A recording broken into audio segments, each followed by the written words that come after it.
everyone. I'm so excited because I'm on location this week. Can you guess where I am? Yes, I'm in the church building. It doesn't look much like it at the moment, does it? But that's where I am. And I'm also really excited because my friend Rachel is here. Hi, Rachel. Hi, Sandy. Hi, everyone. I understand you're going to help me with the story. Is that right? Yeah, that is right. And it involves dressing up. Yes, it does. Oh, I can't wait for that. Neither can I. Let's go then. Let's go. Go.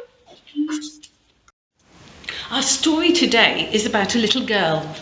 She was a little slave girl because she'd been taken away from her home into a country far away from her family and her friends. And she was made to work in a house of a very important man called Naaman. Sadly, Naaman wasn't very well. But this little girl, she could have been very sad, couldn't she? And really angry. But she knew that God was with her. She loved God. She knew that he was with her. And she wanted to do something to help her master. So she went to see her mistress one day. I want Naaman to get better. There's a man in Israel called Elisha who I think can help him, the little girl said to her mistress. When the little girl's mistress told her husband Naaman, he said, I shall go. But I'll go to the palace because that's where someone important like me gets healed. So he hurried off to Israel and went straight to the king. My healing, please, he announced. I can do lots of things, the king replied, but only God can heal. And then a message from Elisha arrived. Send Naaman here, it read.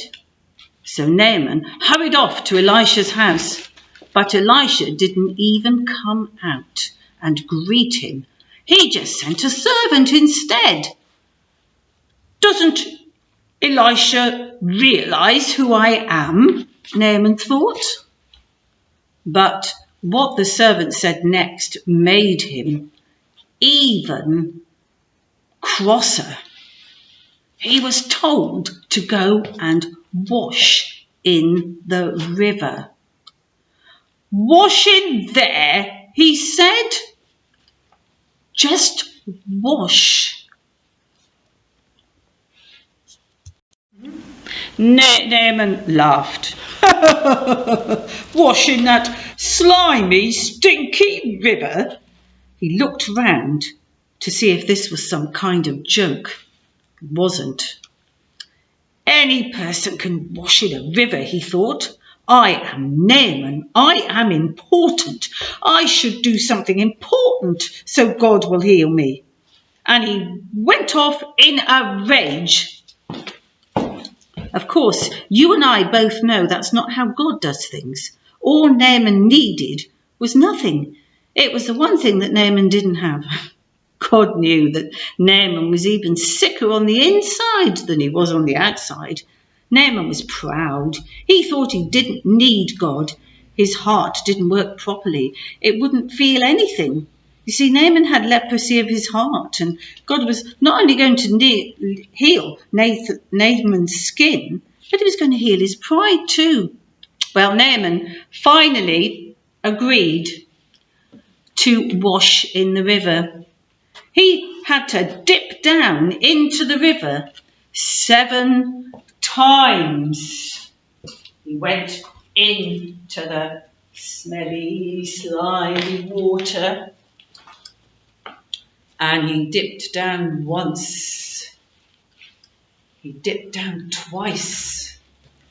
He dipped down 3 times, 4 times, 5, 6, and went down 7 times. And this time, when he came up, he noticed that something was different. He didn't have the leprosy anymore. It had all gone. God had healed him. His skin was as smooth as a baby's. He wanted to pay Elisha. God healed you. You can't pay him, Elisha said. It's free. And so it was that a very sick man was healed, all because of a little servant girl who forgave him. God knew that sin was like leprosy. It stopped his heart from working properly, and in the end, it would kill him. Years later, God was going to send someone else. Yes, God was going to send another servant, and one who would forgive all God's children and heal the terrible sickness in their hearts. Now, what can we learn from that story, I wonder? Well, that little girl, there she was in a strange place. Things were really tough for her, weren't they? But she loved God and she wanted to do something for God. So she was brave, wasn't she? She went to see her mistress and to say that Naaman could be helped if he went to see Elisha, because she wanted him to be healed, didn't she? She cared about him. Even though he was probably the one who'd taken her from her home, she still cared about him.